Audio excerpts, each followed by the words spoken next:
1989년도에 한경진 목사님이 만든 단체가 한기총입니다. 그래서 제가 25대 그 대표회장이 되어서 그 어르신들의 뜻을 받들어서 제가 직무를 수행하는 중에 문재인 대통령이 그 평창 동계올림픽에서 간첩 비슷한 사람이 아니거든요. 완전 간첩이거든요. 신영복.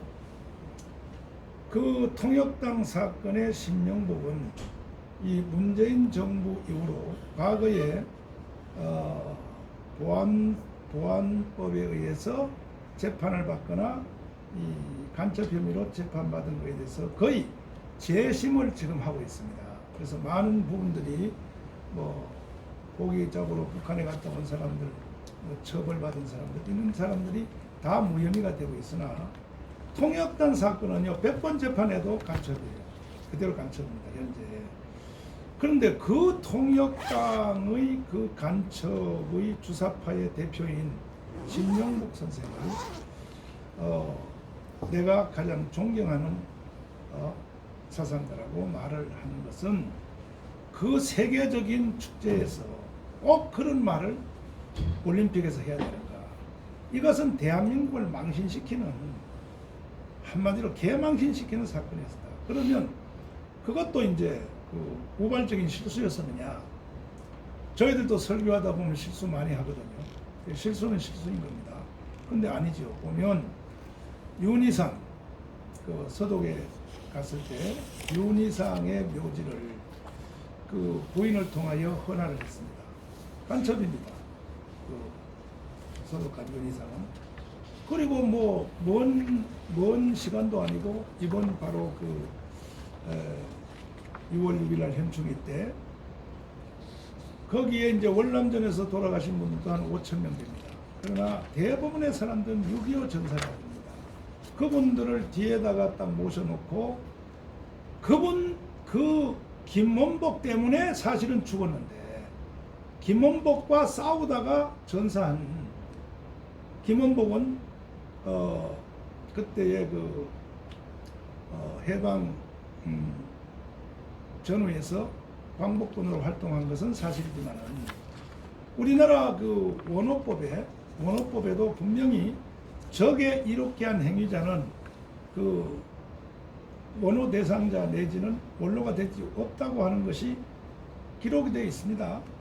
그럼에도 불구하고 계속하여 그 김원복을 국가 그 원로로서 아니 원론지 그 원호 대상자로 그걸 넣기 위해서 혈안이 되어서 계속 진행하는 것을 볼 때에, 그리고 이제 또 과거에 그가 대학 다닐 때 있었던 그 월남전 폐망을 보고 나는 뭐 기뻐 뛰었다 뭐 이런 얘기들이 그 자서전에서 다 기록하고 있는데, 그 후로 한 번도 이분은 나는 대학 다닐 때 좀 실수로 내가 주사파를 했다, 그러나 내가 커보니까 아니다 하는 이런 전향적인 말을 한 적이 없고, 여기에 대해서 저는 수십 번 촉구를 했습니다. 저도 이제 젊었을 때는 저도 조금 좌파적 성향이 있었거든요. 예, 있었는데 누구나 사람은 젊었을 때는, 예를 들면 좀 뭐 부끄럽지만은 제가 목회자가 되어서도 빌딩 양쪽 길거리에 있는 빌딩 주인들은 다 감옥에다 넣고 싶더라고요. 제가 왜? 저 불로소득으로 부모한테 이어받아서 월세 받아서 먹는 이런 생각을 저도 한동안 하더라고요. 제가 보니까. 근데 나이가 먹고 커져 보니까 이건 간단한 문제가 아니구나 해서 이렇게 이제 생각이 커졌는데, 문재인 대통령은 대학 다닐 때 생각하고 지금 생각이 똑같아요. 한 번도 이 국민 앞에 전향했다고 하는, 주사파로부터 전향했다고 하는 그러한 것이 있으면 혹시 언론사에서 있으면 찾아서 저한테 갖다 주십시오. 그래서 그것도 개인이 그런 사상을 있는 것도 문제지만은 그 후에 이루어지는 소득 주도 성장, 원전 폐기, 또 지금 한미동맹은 사실은 나는 파괴됐다고 봅니다. 왜? 한이 트럼프 대통령이 일본까지 와서 아베하고 3일 동안 골프 치며 놀면서 한국에 말이지, 옛날 같으면 있을 수 없는 얘기입니다. 옛날에는 미국 대통령이 동북아를 방문하면 한국이 축입니다. 한국이 축이고 일본이 곁다리였습니다. 과거에는. 이제는 저는 국제사회로부터 문재인 대통령은 버림받았다고 나는 생각합니다. 그래서 이렇게 간다면은 이따가 우리가 또 기자회견 할 때 우리가 주제 발표를 하겠지만은 그 외에도 지금 많은 주제들이 지금 대한민국을 지구촌에서 이 상태로 존재하겠느냐, 3년 동안 계속 갔을 경우에 존재하겠느냐 하는 것에 대한 공감대가 우리 한기총의 여기 임원뿐이 아니라 아까 결의하는 거 다 보셨죠. 많은 분들이 다 뜻을 같이 해서 제가 시국성명을 발표하게 된 것입니다. 일부 내부 비판이 있었다라는 지적도 있었는데 내부 한기총 내부에서는 뭐 비판이나 이런 거는 없으셨어요? 반대 목소리? 아까 말씀드렸듯이 한기총 안에도 이것도 이제 우리가 성 어거스틴이 말한 대로 지상에 있는 교회는 완전한 천국이 아니다. 천국을 향하여 우리는 만들어져가는 과정이다. 그러니까 여기는 모순도 있습니다. 예수님의 단체인 가룟 유다도 문제가 있었습니다. 그래서 한기총 안에도 내부적 문제가 있죠. 여러 가지로. 있으나 그래서 뭐 징계도 하고 때에 따라서는 뭐 출교도 하고 하지만은 이번 이 사건에만큼은 그동안에 제가 여기에 와서 징계된 사람이 5명입니다. 5명인데 5명의 징계자 중에서도 4명은 징계받은 건 받은 것이고 한기총이 추진하는 이 시국성명 그다음에 애국운동은 나는 동의한다. 동의하고 그러나 이제 딱 한 분이 지금 이렇게 분탕질을 해서 언론을 다 왜곡시켜가지고 뭐 내가 기사를 보니까 뭐 한기총 안에 145명이 저 정가훈 목사의 퇴진을 요구한다는데 한번 찾아보십시오. 그렇습니다.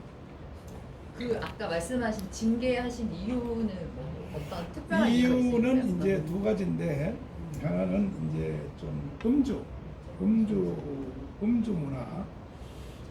우리나라에 온 선교사들은 다 같이 일본과 중국, 한국에 왔는데 중국과 일본으로 간 선교사들은 음주에 대해서 크게 말 안 했습니다. 근데 한국으로 온 선교사들은 보니까 여름철에 농사 조금 지어가지고 겨울에 다 막걸리 만들어 마셔버리고 그리고 무당 굿하고 담배 피고 그래서 우리나라 온 선교사들은 술, 담배, 도박 이 3가지를 하면 교회 못 나오겠습니다. 이 문화가 지금까지도 계속돼 가지고 이것은 한국 교회는 또 한국 대한민국 국민들은 교회 나가는 사람들은 술, 담배 안 한다. 이게 거의 다 알려진 바인데 심각한 것은 아니고 술을 마셨다는 제보들이 또 이제 오고 해서 이걸 그냥 놔뒀을 경우에는 이게 또 독버섯처럼 번져갈 수도 있기 때문에 제가 차단하기 위해서 그 중에 한두 명을 완전히 징계한 게 아니라 자격정지. 자격정지는 6개월도 할 수 있고 3개월도 할 수 있고 자숙할 때까지. 그래서 이제 징계를 제가 했고 그 다음에는 이제 이 돈에 대해서 회계 처리가 좀 아직 제대로 증명이 안 된 부분이 좀 있어서 그것이 증명될 때까지는 한 발 뒤로 물러가 있으라 하는 것으로 한 5명을 징계했는데 그 나머지는 제 징계를 다 달게 받아들이고 또 그런데 이제 한 분이 좀 이제 반발하는 것 같습니다. 그래서 그게 다입니다. 한기총 안에 음주와 회계를 이유로 이제 개인적인 문제로 그것도 증명될 때까지 조사가 될 때까지 이제 한 발 물러가 있으라는 것이지 영원히 제명한 것도 아니고 영원히 한 것도 아니고. 이제 언론에서나 이제 다른 데서 주장하시는 것처럼 이 시국 선언에 대한 반발의 이유로 징계하신 건 아니라는 말씀이신 거예요? 이것은 징계가 이미 시국 선언하기 전에 있었던 징계니까. 네, 그렇죠. 블로그 올리시기 전에 훨씬 전에 이루어졌다니. 한참 전에 이루어졌습니다. 언론에서 이런 걸 작은 이렇게 좀 파악해 주시니까 감사합니다. 근데 아까 말씀을 이미 또 다 하시긴 했지만 제가 또 이제 인터뷰용으로 질문 드리면은 그 시국선언 이번 임원회의에서는 이제 결의를 하셨잖아요. 네. 그 전에는 블로그에 올리시면서 이게 한기 총리 절차를 지키지 않은 거 아니냐라는 비판도 있었잖아요. 그것도 이제 한 그건- 분이 아까 말씀드린 한 분이 자꾸 그렇게 엉뚱하게 주장하는데 제가 대표회장이 된 후로 우리 한기총이 해야 될 원래 세워진 목적에 따라 공산주의로부터 이 나라와 교회를 지키기 위하여 생겨난 것이 한기총입니다.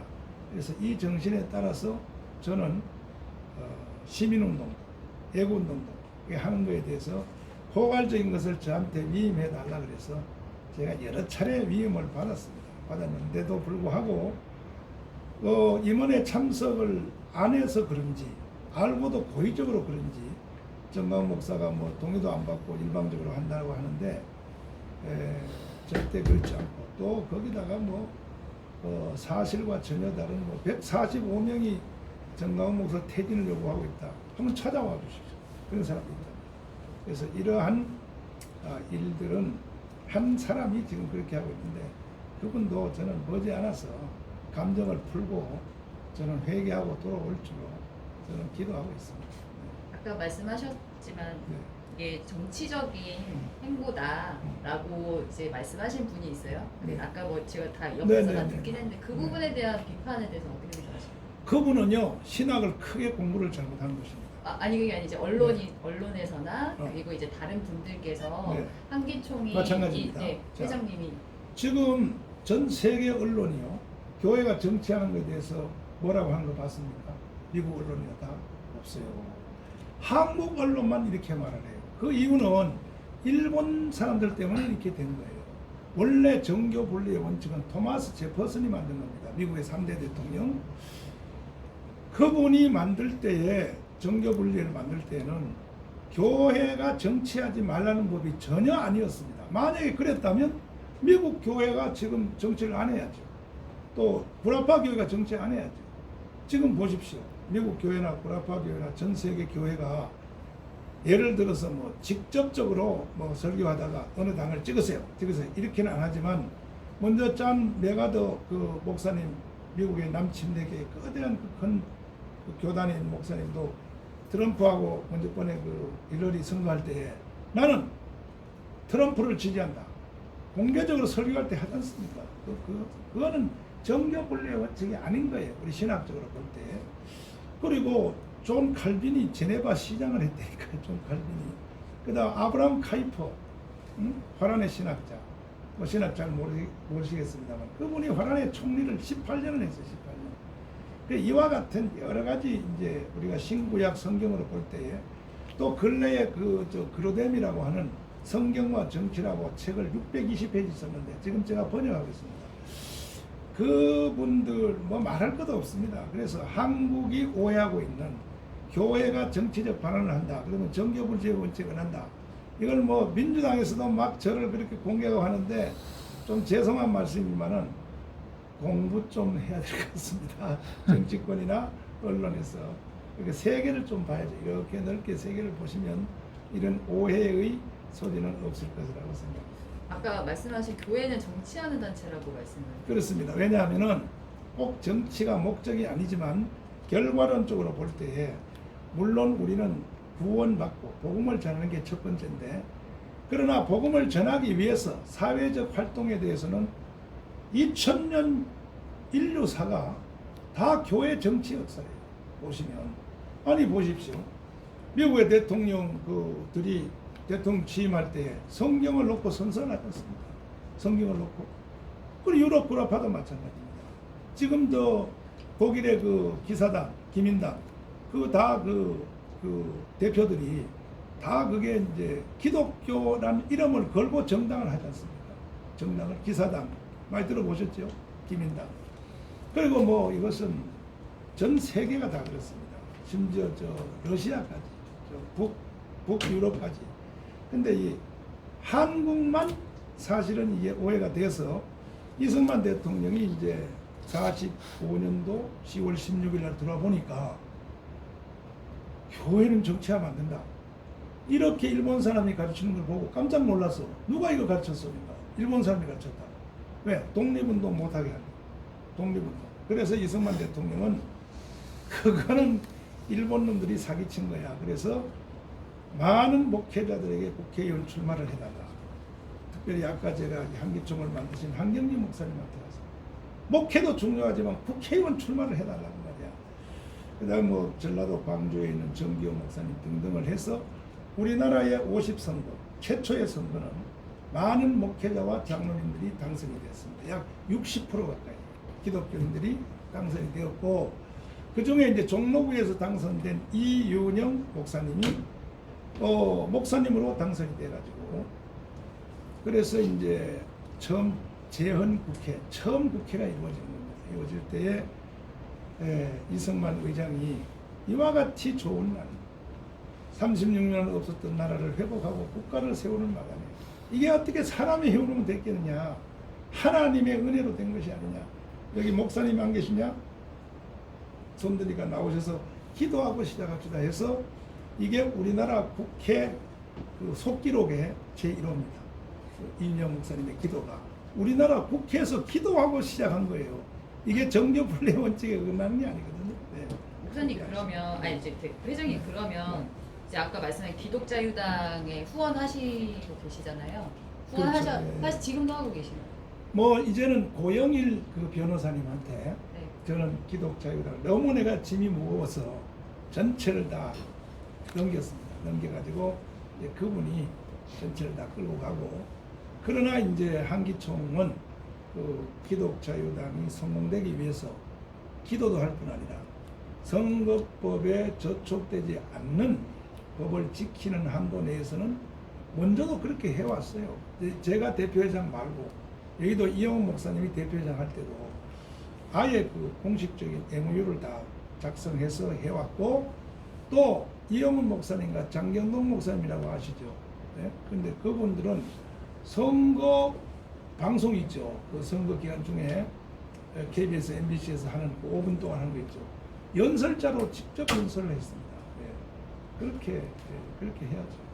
그 실제로 이번에 이제 하야 시국 선언 같은 것들이 네. 어떻게 보면 이제 특정 정당, 특정 후보 내년 총선을 앞두고 이제 1년이 이제 1년 채 안 남았는데 이제 그렇게 비춰지기는 하는 부분이 있는데 그 부분에 대해서는 어떻게 생각하시는지 그건 궁금해요. 저는 반대라고 생각합니다. 뭐냐면 우리 한기총의 정책하고 기존 정당들이 그것이 일치되면 우리는 야당이든지 여당이든지 시민단체든지 개인든지 우리는 무한 지원을 할 것입니다. 그러나 한기총과 반대되는 정책에 반대되는 일은 저희들은 비판해야죠. 비판하고 이렇게 해나갈 것입니다. 그리고 네. 여당인 민주당 안에서도 김진표 장로님 같은 그 다당 대표였습니다. 저는 아주 친합니다. 그 여당 안에서도 저하고 친한 그 국회의원들이 많고, 민주당 안에도 기독분과위원회가 있어요. 네? 기독분과위원회가 있고, 오히려 자유한국당이요, 그 목회자 세금법을 그 자유한국당이 만든 거거든요. 이게 그 박근혜 대통령 때, 그리고 황교안 대표가 총리할 때 만든 겁니다. 그것이. 그 내가 그때도 여기 오실 때 내가 좀 따졌죠. 아니 교회가 말이지 지원해가지고 교회가 후원해서 저기 대통령 되고 총리 되는데 꼭 나중에 청와대만 들어가면 교회한테 말이야 나쁜 일을 한다고. 앞으로 장로님은 그렇게 하면 안 된다. 지금도 이것도 동영상에 다 나와 있는 내용입니다. 있는데, 그러나 그 후에 이제 민주당 기독분과위원장인 김진표 장로님이 안 된다 이거. 목회자한테 세금 내는 것은 이게 정교분리의 원칙에 어긋나는 것이다 해가지고 개인 발의를 해서 26명까지 사인을 받았어요. 사실은 사인을 받다가 진행하는 중에 여기 일부 목사님들 중에 좀 공명심에 앞장선 사람들이 우리는 세금을 내줄 수 있다 이래가지고, 사실 김진표 장로님이 목회자 선거법 반대법을 26명까지 진행하다가 사실 그만뒀거든요. 저는 다음 국회 내년 4월 15일이 구성이 되면 이거야말로 정교분리의 원칙에 어긋나거든요. 왜냐하면 제가 주장하는 건 그렇습니다. 자, 목회자 세금법을 현행대로 계속 한다면 세상 단체처럼 기초연금이라든지, 예? 기초연금이라든지 또 중소기업에게 지원하는 지원이든지 해서 우리나라 또 개척교회들에게 정부가 세금만 받아가지 말고 왜 세상단체에 해주는 것처럼 먼저 하라는 거죠. 하면 우리도 세금 낼 수 있다. 그러나 이런 일을 하기가 골치 아프니까 그래서 이것은 서로 분리 산임을 하자고 하는 것이 요게 정교분리의 원칙입니다. 그래서 큰 교회는 적은 교회를 돕고 자치 안에서 정부가 거기에 관여하면 골치 아프니까 이래서 우리가 70년 동안 해왔고 미국에 대해서도 오해하시는데 미국도 목사님 중에 세금 내는 분이 있습니다. 자진했습니다. 이건 정부가 일방적으로 하는 게 아닙니다. 전혀 달라요. 미국은 할 때에 뭐냐면 나중에 은퇴할 때에 그 리타이어 하면은 그 연금 혜택을 보실 분들은 목회자가 세금을 내고 나는 그거 안 하겠다는 사람은 안 해요. 자유 선택이에요. 그러니까 저도 미국처럼 해달라. 자진들이 선택해서 할 수 있도록 해달라. 이게 우리 한기총의 입장이고 우리의 주장입니다. 회장님 그러면 여쭤